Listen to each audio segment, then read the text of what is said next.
조선시대에 수많은 업적을 남긴 국왕들 중에서 명군을 꼽으라면 세종, 영조, 정조 정도를 꼽을 수가 있는데, 고려시대도 이와 마찬가지로 명군을 꼽을 만한 국왕을 정해야 한다면 그게 바로 11대 국왕 문종이라고 볼 수 있습니다. 문종의 치세 기간 동안에는 고려의 모든 사람들이 태평성대라고 좋아했으며, 옆 동네 송나라조차 문종은 훌륭한 임금이라고 기록할 정도로 고려는 그야말로 황금기이자 전성기라 할 수 있는 시대를 보낼 수 있게 됩니다. 1047년, 문종은 즉위 첫 해부터 문화시중 최충에게 명해 법률을 정비하기 시작했는데, 죽을 죄를 지었어도 최소 3번은 심리하여 죄를 판결하라는 삼복죄를 만들었으며, 한 가지의 죄를 판결할 경우 최소 3명의 법관이 이를 심리하라 라는 의미로 삼원 신수법을 만들게 됩니다. 더불어 재위 3년차에 귀족들에게 토지를 하사하며 공음전을 지급하게 하는 공음전시법을 시행하였으며, 5품 이상의 고위 관료들은 상속이 가능한 토지를 국가로부터 지원받아 양반이라는 신분을 유지하는 데에 대한 재정을 지원받을 수 있었습니다.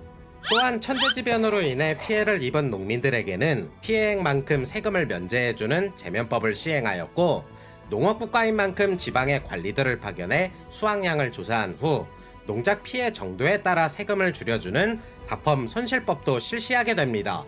뒤이어 고려시대의 토지제도 근간이 되는 경정 전시과를 실시해 1년마다 경작이 가능한 땅을 상전, 1년 경작하고 1년 쉬어야 하는 땅을 중전, 1년 경작하고 2년 쉬어야 하는 땅을 하전으로 나누어 등급별로 세금을 다르게 부과하니 농민들의 세금 부담도 크게 줄어들게 됩니다. 그리고 신하들의 봉작을 재정비해 왕족과 신하들에게 내리는 작위를 체계화하였는데, 신하의 경우 5가지로 나누어 공작, 후작, 백작, 자작, 남작이라 하여 5등작이라 불렀으며, 왕족의 경우에는 공작, 후작, 백작이라 하여 3등작이라 구분짓게 됩니다. 보통 이름만 봤을 때는 유럽의 봉건제가 떠오르면서 왕으로부터 영토를 하사받아 독자적으로 세력을 구축해 성에서 콕 처박혀 살아가는 영주처럼 보일 수 있겠으나, 이는 그와는 다르게 일종의 명예직 같은 것이었기 때문에 봉건제도와는 다소 차이가 있는 제도라고 볼 수 있습니다. 아무튼 국가 공인 종교인 불교를 더욱 장려하며 성종 때 폐지되었던 연등회와 팔관회를 다시 부활시켰으며, 승과, 왕사, 국사제도를 완성해 승려의 품격을 더욱 올려주게 되니, 더욱 높은 신분을 원했던 일부 백성들이 무분별하게 서로 승려가 되려 하자 집안에서 아들 한 명만 출가할 수 있게 법으로 제정하게 됩니다. 그리고 1056년, 개경 근처에 엄청난 규모의 고려판 랜드마크가 하나 준비되고 있었는데, 약 12년에 걸친 이 대규모 사찰 공사는 1067년 완성이 되며 일반 대중들에게 공개가 되니, 이게 바로 그 유명한 흥왕사였습니다. 이 흥왕사의 규모는 막대한 금과 은을 쏟아부어 절 주변의 성벽까지 도장이 되었을 만큼 안에 상주하는 승려만 수천 명에 달했고, 각종 전국적 불교 행사는 이곳에서 하루가 멀다 하고 개최가 되는 등 백성들은 이곳에서 음주가무를 함께 즐기며 태평성대를 부르짖었다고 전해지고 있습니다. 그리고 이 시기에 문종의 넷째 아들이었던 왕후가 11살이라는 어린 나이에 출가하며 불교에 귀의하게 되었는데, 그로부터 2년 뒤 13살이라는 어린 나이로 교종의 최고 지위인 승통에 올라서며 흥왕사의 주지가 되니, 이거 바로 우리가 익히 들어 알고 있던 백악국사 의천이었습니다. 이처럼 고려의 위상이 점점 막강해지며 이웃 국가들도 고려를 숭상에 마다하지 않으니, 천리장성 이북에 살던 여진족들은 자신들의 부족들을 이끌고 넘어와 고려의 직할지로 삼아달라며 요청하였고, 심지어 요나라에서 받은 직첩을 고려에 내고 고려 직첩으로 다시 받아가는 등 굉장히 막강한 영향력을 행사하게 됩니다.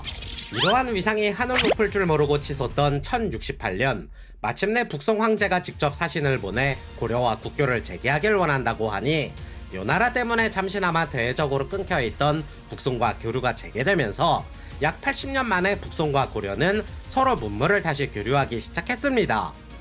그러나 이러한 고려의 전성기가 무색할 만큼 앞에서는 드러나지 않던 암흑의 그림자가 하나둘씩 생겨나기 시작, 그 첫 번째가 바로 문벌귀족의 등장이었습니다.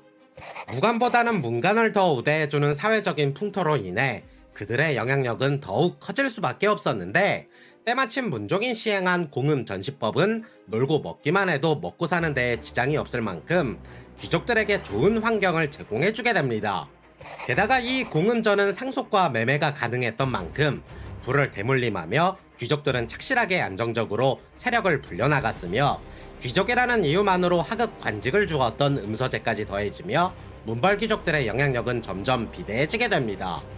이러한 상황 속에서 문벌 귀족들이 성장하며 왕족과 인척 관계를 맺게 되었고 그들만이 누릴 수 있는 특권은 더욱 공고해져만 갔는데 특히나 문종 때가 지나며 고려 중기의 역사를 완전히 아작내는 가문이 등장하게 되니 그게 바로 신라의 경원 이씨, 즉 현재의 인천 이씨 가문이었습니다. 결국 문종은 자신의 치적을 문화시중 툭퉁과 자신의 장인어른이었던 이자영과 함께 일구어 나가며 고려의 황건기를 가져올 만큼 굉장히 유능하고 훌륭한 임금이었던 것은 자명한 사실입니다. 그러나 이자연의 딸이자 문종의 정비였던 인해왕후 이씨에게서 다음 국왕 계보를 잇는 12대 국왕 순종, 13대 국왕 선종, 15대 국왕 숙종과 함께 대각국사 이천까지 낳게 되면서 자연스레 이자연이 이끄는 이씨 가문의 영향력도 막강해질 수밖에 없었습니다. 그리고 인천 이씨 가문에서 고려의 근간을 뒤흔들게 되는 권신이 등장하게 되니 이가 바로 이자겸이었습니다. 영상이 재밌었다면 좋아요와 구독 부탁드리겠습니다.